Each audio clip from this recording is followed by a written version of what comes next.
Nats Chat is brought to you by Walters. Make Walters your spot to watch the Capitals march to the Stanley Cup. Plenty of TVs and beer selections. Game 1 is Tuesday night in Florida. Puck drops at 7:30. Now the pitch swung on, a dribbler to the left side, fielded by Crawford. He's not going to get it out anywhere. An off-balance throw to first is too late. The first major league hit for Lucius Fox scores Keibert Ruiz from third with the Nationals' fifth run of the inning. Here's the 0-1. And a swing and a ground ball left side past the diving Vossler. Another base hit for Victor Robles and another RBI. Robles is 2 for 3. In the series, he's 8 for 11. He's driven home 5 runs in the series. The 0-1. Ford swings and lines a base hit to right field. This will score 2. The Giants have played 5 runs in the 7th inning. It's now 8-5, and the Giants bring the tying run to the plate. Now McGee to the belt.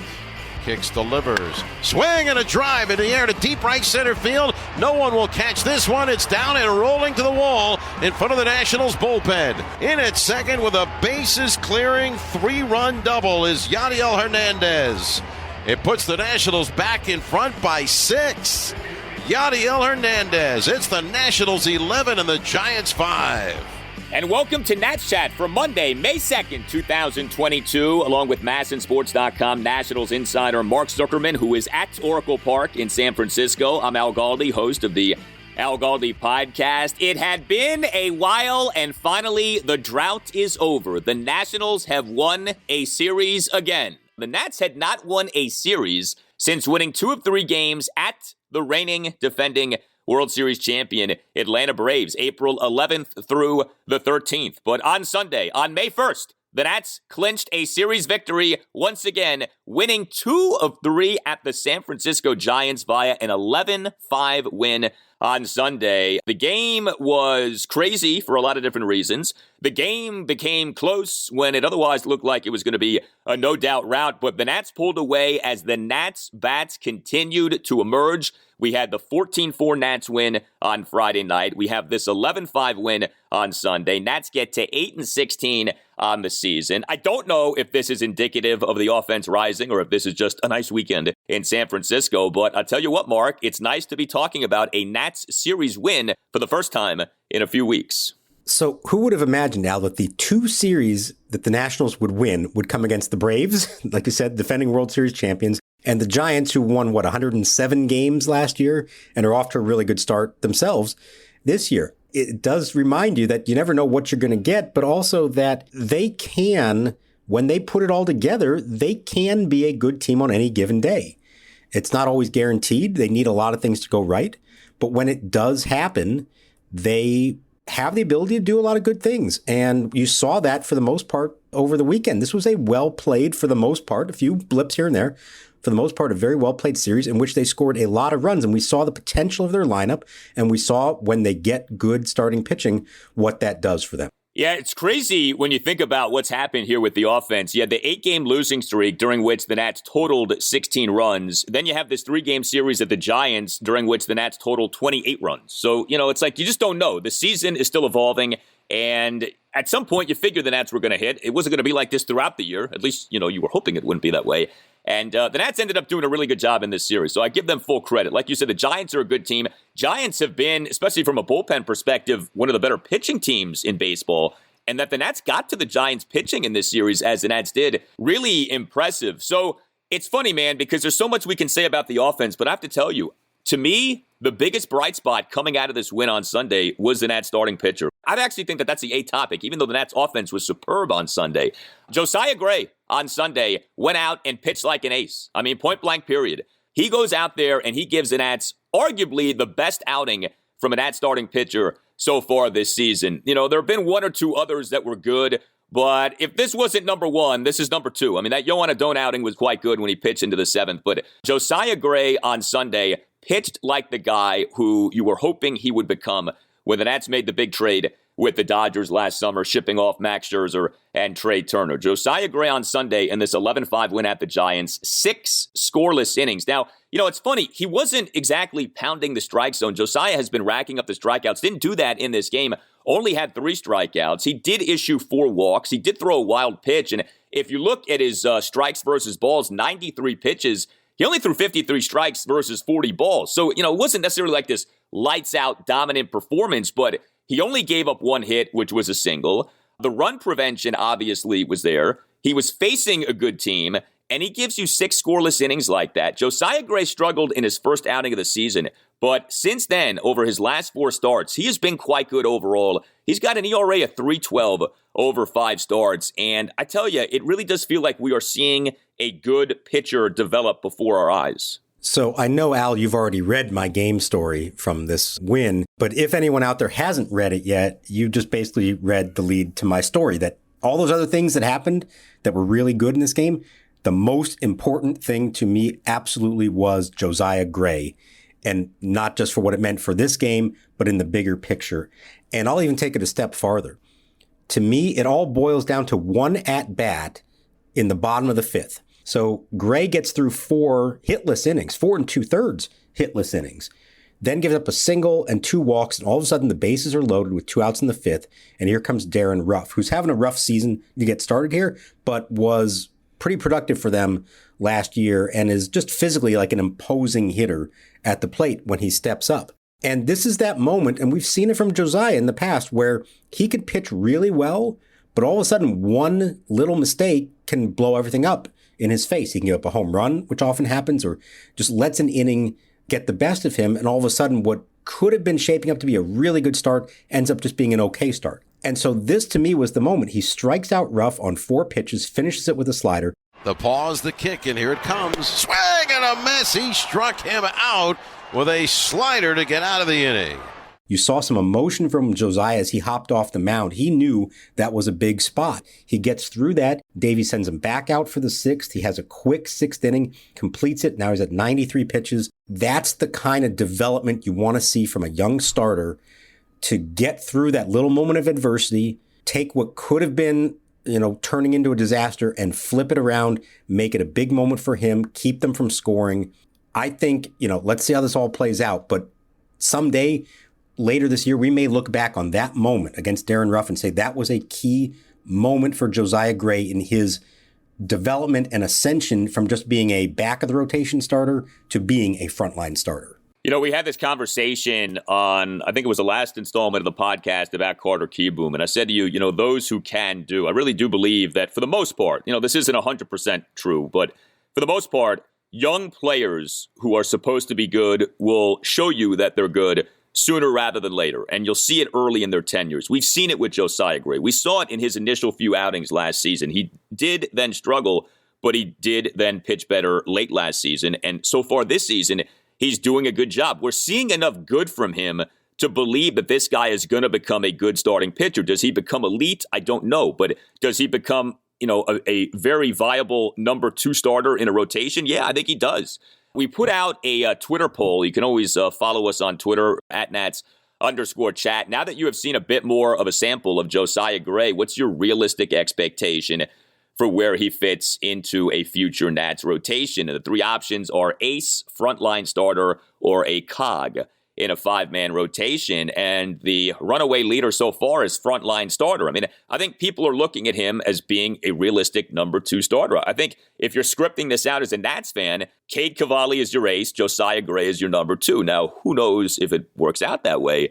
But I don't think it's unreasonable to think that Josiah Gray at least is going to do his part here, that he's becoming what you hoped he would become when the Nats made the trade to get him. So at the time last year, and as you saw things play out in September, the name that people kept associating with him was Jordan Zimmermann. They thought there were some similarities there in that he's not necessarily that dominant, blow-you-away kind of starter, but he has the ability. He is a tough kid who can fight through some adversity. He can grind out innings for you and be like that number 2 starter. Good athlete like Jordan is, came from a small college, Division II. There's a lot of similarities there. We don't know if this is all going to play out exactly like this, but if Cade Cavalli is the next Steven Strasburg and Josiah Gray is the next Jordan Zimmerman, then the Nationals are in really good position in the long run moving forward. Long way to go before we can actually say that that is true. But the evidence so far on Josiah, I think, trends more in that positive direction than the negative direction. There's still some bumps, still some things he's got to work out. But like I said, I think a start like today, we very well may look back on this and say that was one of the first really big moments for him to show what he can be and that he could sort of take off from there and start doing that consistently. Yeah, and I think it's encouraging, too, if you're a Nats fan, because, look, this season has not been pretty so far. There have been a lot of losses. There have been a lot of people struggling, and, you kind of get discouraged. So you think about, well, what matters? And Josiah Gray, you could argue, in terms of the guys on the Major League roster right now, how he performs, that matters more than how any other player on the active roster performs. I mean, I think you can really make a strong case. And so he's doing well. So you could say, like, everything else right now, some of it is painful, some of it maybe not as much, but like Josiah Gray's doing well. Like you start with that, like that's good. That's what I think so many of us cared about coming into the season. So it's nice to see this. We're 5 starts into his season, but really good job by him. Also good 6 scoreless innings on a day on which he's not striking a bunch of people out so that he can have a good outing without a bunch of strikeouts, even though he has become a strikeout pitcher. I think that's good too. He can kind of get you without his A stuff or get you without having all the strikeouts in a given outing. I think that was encouraging as well. Right. So he's had better starts in terms of, 10 strikeouts a couple of times. But I agree. The ability to get the outs and get quick outs because the pitch count was such that he could get through the 6th. That's an important thing. He got through 6 on 93. We've seen a few times where that count got up too high by the 4th or the 5th, and he never really had a chance to go deeper into a game. So I think in a lot of ways, you could almost say this is a better or at least more important outing for him to learn how to be successful when he doesn't necessarily have swing and miss stuff like we've seen in some other starts. So I think that's big for him, like you said, facing a good lineup. I mean, look, the guy had a no-hitter into the 5th inning. He wasn't going to go all the way, obviously. That wasn't ever going to happen, and his pitch count would have survived that long. But this was a really good start for him. I don't want to downplay it. I think it was a really, really good and really important start for him and for this team. Are you a law firm partner looking for a better situation for your practice and a blockbuster contract worthy of Juan Soto? If so, you should call Mason Kalfas of Zenith Legal in Washington, D.C. He works with law firms and lawyers on finding the perfect match. No platoons, just superstars. Some lawyers switch firms because of conflict. Some lawyers switch firms for a better platform for their practice. And some lawyers switch firms for more money. You need the Scott Boras of legal headhunters working for you, and that's Mason. Mason will work with you to find a better fit for your practice and ultimately the best deal for you and your entire team. Call him today at 202-486-3535 or check out his website, zenithlegal.com. This is an unprecedented time in the legal market, and many top firms are looking to expand. Call Mason today. Zenith Legal also works with associates and distinguishes itself on personal service. Zenith Legal doesn't just spam resumes out to law firms. Zenith Legal talks to the right people and gets your resume in front of the decision makers who matter. Whether you are a Rainmaker partner or a mid-level associate, give Mason Kalfas at Zenith Legal a call today to accelerate your career. Call today, 202-486-3535. Cobb sets first base side of the rubber, kicks, delivers, and a swing and a line shot up the middle, a base hit into center field. Soto scores from third. Rounding third, coming home is Cruz, and he will score with a slide, even though there was no play at the plate. It's a single to center. 2 runs batted in for Yadiel Hernandez, who comes up big in the clutch. He drives in his 8th and 9th runs of the year. And the Nationals have that crooked number on the board here at the top of the first inning. It's Washington 3 and San Francisco 0.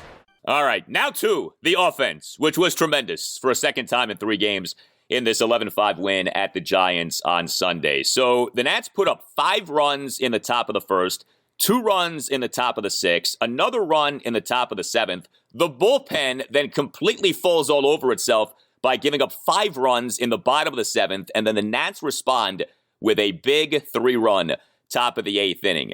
There's the micro of the game and the macro of the series. Let's deal with the micro of the game. The star of the game by far, in terms of the offense, Yadiel Hernandez. What a job by Yadiel on Sunday. He was an starting left fielder at number 5 batter. He went 3 for 4 with a 3-run double, another double, a 2-run single, and a walk. Yadiel Hernandez on Sunday had 5 runs batted in. He and that Nats 5-run first had a 1-out, 2-run single up the middle on a 1-2 pitch for a 3-0 Nats lead. Top of the second, he drew a 1-out, 7-pitch walk. In the Nats 1-run 7th, he had a leadoff opposite field double off the left center field warning track on an 0-2 pitch. And then the big blow. This was so big given what had happened in the bottom of the 7th. Yadiel in that Nats 3-run 8th is responsible for all 3 runs. A 1-out, 3-run double to the right center field gap to give the Nats an 11-5 lead. You know, Yadiel had a double and a single in the 9-3 loss at the Giants on Saturday. He now is batting on the season .340. He has a .368 on base percentage. He's slugging .509. He only has 57 plate appearances, but, you know, we have seen a decent amount of him. The book on him has been very simple for years. Not great in the field, but the guy can hit. He is really hitting so far this season, and man, was he huge for the Nats on Sunday. He has become, really, in the last couple of weeks, one of their most important hitters. You know, with Juan Soto not really where he wants to be, with Nelson Cruz, you know, really not even close to what he's supposed to be. It's been the Josh Bell show, and it's been the Yadiel Hernandez show here for a while. What he's been able to do, especially compared to last year, he's always been a good fastball hitter. Remember, we would talk last year about how we would struggle on off-speed stuff. He's gotten better at that. He's hit lefties well. He drives the ball to the opposite field so effectively. It's really like his natural swing. And coming through with those spots, that bases clearing double, I can't tell you what a difference that made in this game. The crowd, it's 38,000 fans here on a Sunday afternoon. Their team is down 8-0. They're down 5-0 in the first inning, and they're down 8-0 later on. In so many other towns, this place would already be half empty. Here, most of the people were still here, and they were into it. And when the Giants scored those runs in the 7th to all of a sudden make this a game, the crowd was totally into it, to the point that you're almost thinking, who's actually winning here? Like, you would almost have thought, just if you didn't see the scoreboard, you would have thought the home team was winning. And then when Yadiel hits that double to the gap and the base is clear, half of the people here immediately went for the exits. The volume went way down. That was it. I mean, that's the perfect example of taking a crowd out of a game and putting a game on ice, which is what he did there. And I've got to tell you, I think we're getting to a point now where Davey Martinez just has to find a way for Yadiel Hernandez to be in the lineup, if not every day, pretty close to it. Until other guys are consistently producing, he needs to be in there. He's that important to their lineup right now. Yeah, and if you don't like his defense, you wonder if you start to see him get some designated hitting starts for the Nats. Are we going to continue to see Nelson Cruz on an every game basis? You know, I still do believe Nelson will hit, but, you know, he isn't hitting. It's not happening right now with Nelson Cruz. It feels like he gets all of his RBIs on like sacrifice flies and like ground outs. You know what I mean? Like when he comes up with men on base, like that's almost like what you're hoping for at this point with Nelson Cruz. Nelson Cruz is batting .148. He has a .240 on base. He's slugging .216. It's tricky because there is a track record there. You want to give the guy a chance. It's somewhat reminiscent of what we went through with Josh Bell early last season when he was so bad and then he became so good. And so you're like, all right, well, maybe Nelson Cruz will deliver like that. But, you know, Nelson Cruz is older. And I tell you something else with Nelson Cruz. If you look at what he did last season, he did start to tail off as last season went on. So, you know, you could argue, if you want to, hey, age 41 season, better in the first half of last season as compared to the second half of last season. Maybe this is the decline of Nelson Cruz. I don't know. I hope that's not the case. We'll see. But I do wonder if maybe you do start to see Yadiel get some designated hitter starts for the Nats in the coming weeks. Yeah, look, I think we have to acknowledge that there is a chance that what you just outlined there is what's happening with Nelson Cruz, who's 41 years old. One of these days, it's just not going to be there anymore. And yes, there were signs after he was traded from Minnesota to Tampa Bay last year that did leave you a little bit worried about what was to come. Now, are we at that point yet? No. I fully expect him to be DHing, if not every game, close to every game. But there could be a point, in the not too distant future, where if this is still going on, you do have to start considering some other options. I agree. I think what's discouraging about it is it's so many ground balls. especially with runners in scoring position. This isn't the case of, oh, well, he just missed that pitch, or he just got under it and hit it, to the warning track, and in a couple months that ball's going to leave the yard. There have been very few of those kind of swings. He's chasing out of the zone. It's something they've talked to him a lot about. They really want him to try to stay in the zone more. They want him to find his good fastball early in the count over the plate and take advantage of it, and he's not. It seems like he's down 0-1, 0-2 all the time, fighting an uphill battle. It has not been great. Now, it's May 1st, so we're a month into this. They're not going to make any moves yet, but the clock is starting to tick there where you need to see something from him. I would say for now, the guy who's probably most in jeopardy of losing at bats because of Yadiel Hernandez is Lane Thomas, who has not gotten going himself this year after his great season last year. And for a while, Lane would get his at-bats in center field. But now that Victor Robles has been resurrected from the dead, you can't take him out of the lineup. So I'll be interested to see how much we get of Yadiel in left and Victor in center. And then maybe, as Davey did on Sunday, once they had a lead late, that's when Lane Thomas came in to play left field for the final few innings of the game. Yadiel's an interesting guy. This is his age 34 season. He's obviously relatively new, though, to Major League Baseball. He's not due to be a free agent until 2027. He's got that Paolo Espino thing where he'll be a free agent around his age 40 season, which I just find to be hysterical. So it's like, is there going to be a bidding war for Paolo and Yadiel as they're going into their 40s in free agency? I don't know. We'll have to look into our crystal balls for that. Hey guys, it's Al Galdi for Window Nation. It is Window Nation's graduation sale. If your old windows are failing or just not making the grade, here's a homework assignment so that you get an A. Call Window Nation and get to the head of the class. Window Nation has installed over 1 million windows in over 150,000 homes, with 96% of those homes needing no follow-up service. Over 1,500 custom window combinations are available, vinyl and fiberglass. You can increase the value of your home with curb appeal and save money on your energy bills by replacing your old inefficient windows with new energy-efficient Window Nation windows. Window Nation has installed over 1 million windows and has an A-plus rating from the Better Business Bureau. Call 866-90NATION or visit windownation.com. Make sure that you tell Window Nation that Al Galdi sent you, but give Window Nation a call, 866-90NATION, or visit windownation.com. One more time, 866-90NATION or windownation.com, and make sure that you tell Window Nation that Al Galdi sent you. Robles is 2 for 3. In the series, he's 8 for 11. He's driven home 5 runs in the series. Stay hot, Victor Robles. The new Willie Mays for the Nationals, Victor Robles. I mentioned micro versus macro. So on Sunday, the story was Yadiel Hernandez. But in this series, I think in a lot of ways, the story offensively for the Nats is Victor Robles. And could it be, might it be, that we will look back upon this late April/early May Nats series at the Giants in 2022 as the series in which the Victor Robles renaissance began? Victor Robles in this series was an at-starting center fielder and number 8 batter in all 3 games, and he was tremendous offensively. He finishes the series 8 for 12 with a double, 7 singles, and 2 walks. But, it's not even just that. He had big hits for the Nats in this series. He had 2-strike hits for the Nats in this series. He was bunting for hits for the Nats in this series. I mentioned this to you in the last installment of the podcast. There is like a swagger, a confidence with him. He, in the top of the 3rd on Sunday, puts down that 1-out first pitch bunt single. It was beautiful.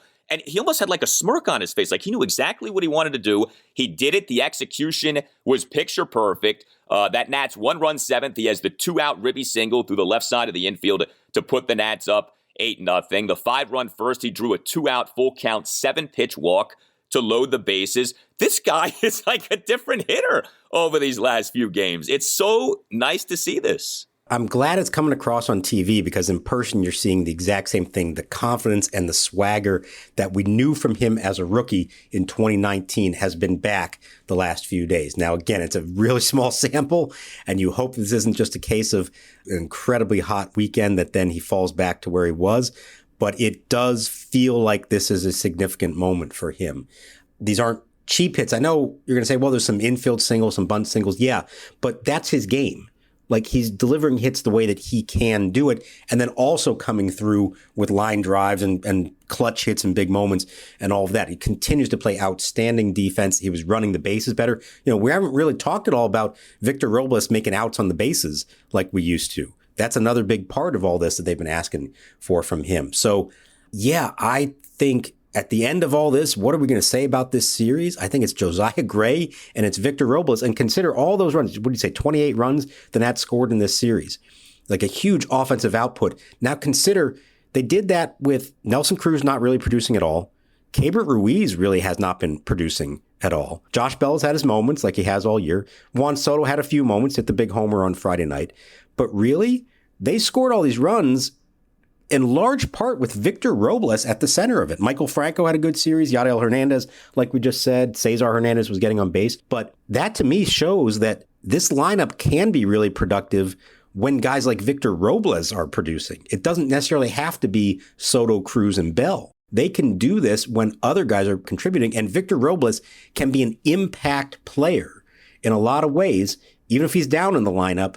Because of all the skills that he has, he can do it in so many different ways. I really love to see all of this. Again, let's hope that it continues and that this wasn't just a blip. But I do have a feeling that we're going to look back and say this was a turning point for him. And it's a long time coming, and it's been really welcome for a lot of people around here. It's massive if it happens. Again, bigger picture, you're talking about the rebuild. If Robles is fixed, if the Nats have fixed the glitch of Victor Robles, that is so huge, that is so crucial, and that means so many good things for the Nats moving forward. If it's happened, we'll see. It's one weekend, as we keep saying.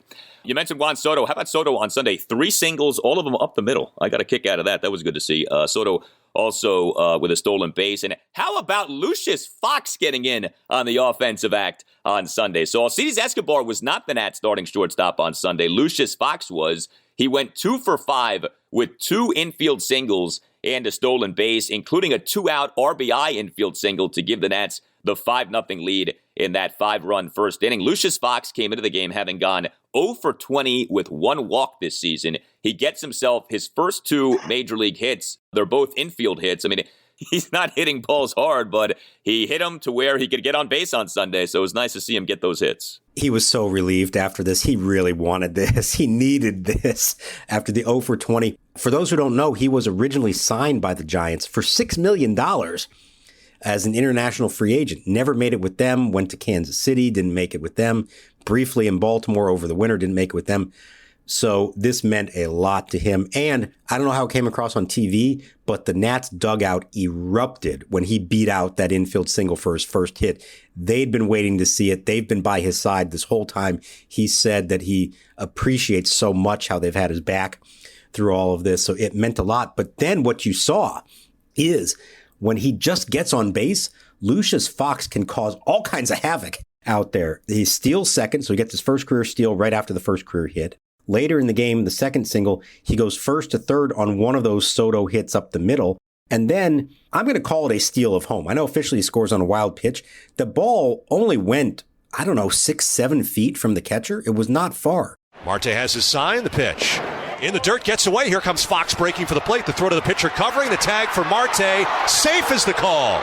But he took off immediately and beat the play at the plate. He has the ability to cause all kinds of problems for the opposition. He just has to find a way to get on base. He did it finally twice, and you could just tell what this meant for him. He's waited a long time for this. I don't know how much more playing time he's going to get, but I'm glad that he did finally get this and wasn't in a position where eventually they had to make a roster decision on a guy who was still 0-for in his major league career. Quite the improvement from the previous Sunday when he had the incident on the infield with the throw-up. We go from that, the previous Sunday with Lucius Fox, to him getting a couple of hits and a stolen base on this Sunday. So very nice to see that. If there was a negative for the Nats in this 11-5 win at the Giants on Sunday, it was the bullpen. Now, Tanner Rainey was good tossing a scoreless bottom of the 9th inning, and Steve Cishek did get the job done tossing a perfect bottom of the 8th with a couple of strikeouts. But, man, that 5-run 7th was rough. Victor Arano, Kyle Finnegan, and Steve Cishek combining on the damage there. And it just, was one of those never-ending, painful, walk-laden innings from this Nats bullpen. Arano, this broke Davey's heart to see this. Arano struggled. He faced 5 batters. He recorded just 1 out, gave up 3 singles and a walk.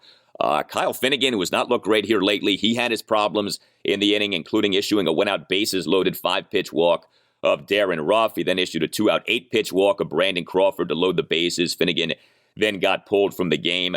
So, it was tough. It was another game in which Davey has to use at least 4 relievers. Now, the deadline is coming, and this podcast is for Monday, May 2nd. It is on May 2nd. To May 29th, you can have 14 pitchers on the active roster, and then it goes down to the 13. And the Nats on Sunday night did make some roster cuts to get down to that number.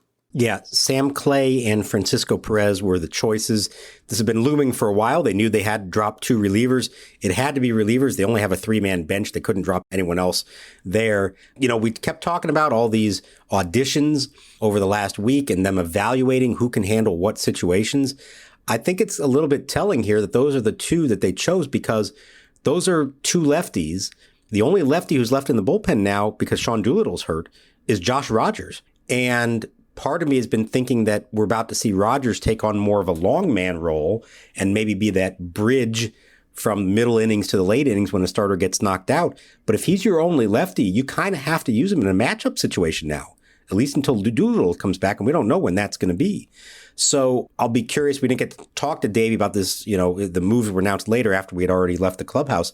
So we're going to have to wait till Tuesday in Denver to bring this up. But I'll be curious if this actually is a sign that they think that Rogers might actually be most effective for them now as a matchup lefty, the only one they had. Clay and Perez both have had some issues since they've been up here. I'll admit, though, there were some other guys that I thought might have been in danger. Andres Machado has struggled at times. You said Finnegan has struggled. I don't think that's a move that's going to happen. And it turns out he had a cut on his finger that they realized after he was done for the day. So they hope he'll be all right in a couple of days, but maybe that was affecting him somewhat. Austin Voth, as we know, has had issues at times. There were candidates to be demoted. And in the end, they went with the 2 lefties, and we're going to see. I mean, you can say, oh, hey, that's minor moves, a couple relievers, at the back end of the roster. What difference does it make? But I'll tell you what, for a month now, Davey's been able to make as many pitching changes as he needed. He's been able to compensate for the starters not lasting much. All of a sudden now, you're dealing with a more traditional number of pitchers on your staff. He's going to have to push starters farther. He's going to have to ask some relievers to go multiple innings. And he's not going to be able to pull the trigger like he did in this game. And it's so aggravating to watch, but he had to do it. 3 relievers to get 3 outs in the 7th inning. He may not be able to afford to do that anymore. He may have to leave guys out there and hope they can get it done themselves.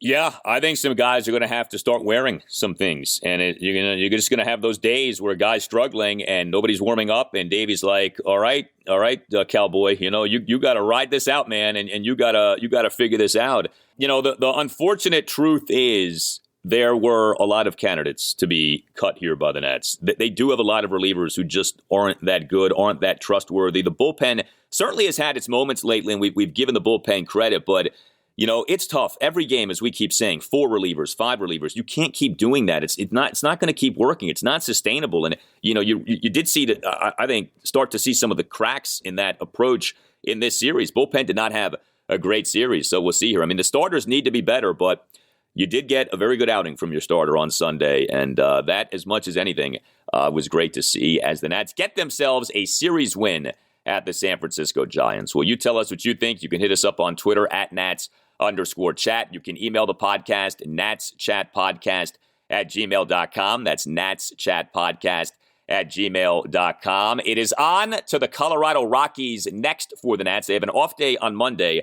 and then the Nats at the Rockies Tuesday night, Wednesday night, and on Thursday. And Eric Fetty will be pitching on Tuesday night, Patrick Corbin on Wednesday night. Before we leave for the day, I want to give a shout out to a loyal listener who introduced himself. He came up to the press box. One of the nice things about San Francisco, the press box sits right on top of the lower deck, and the walkway brings you right up to it. And so our man Moshe, who lives out here but is a big podcast listener, tracked me down, said hello, introduced himself, said he's a big fan, and I want to thank him for that and give him a little shout out here on the air. Outstanding, Moshe. We appreciate that very much. All Nationals radio highlights on Nats Chatter, courtesy of 106.7 The Fan. For Mark Zuckerman, I'm Al Galdi, and we'll talk to you next time on the Nats Chat Podcast.